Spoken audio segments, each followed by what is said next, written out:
We are less than a month away now from the end of the regular Texas legislative session, and some controversial bills are still moving forward. All right, so Shelby Rose is here in the studio kind of breaking down the legislation that's regulating the definition of gender here in Texas.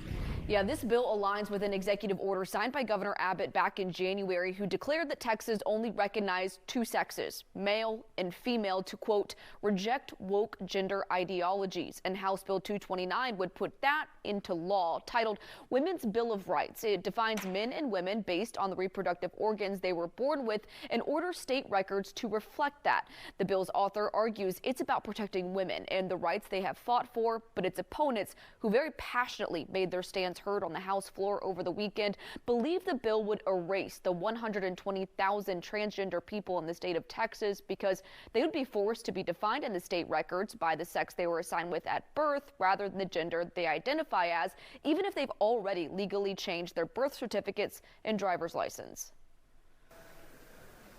Members, not only is much of the messaging that we're inundated with just plain false and misleading, I honestly believe it's being driven intentionally to marginalize and scapegoat a small and misunderstood community for political gain. We have concerns that women are being erased, that girls are being erased, that if we have a word that we cannot define, when I ask what is a woman, and we cannot clearly define what a woman is, that leads to an erosion of our rights that are foundationally created to protect women and girls.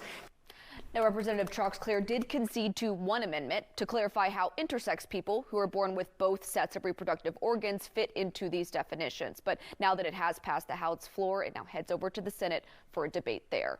Reporting live in studio, Shelby Rose, Fox 26 News.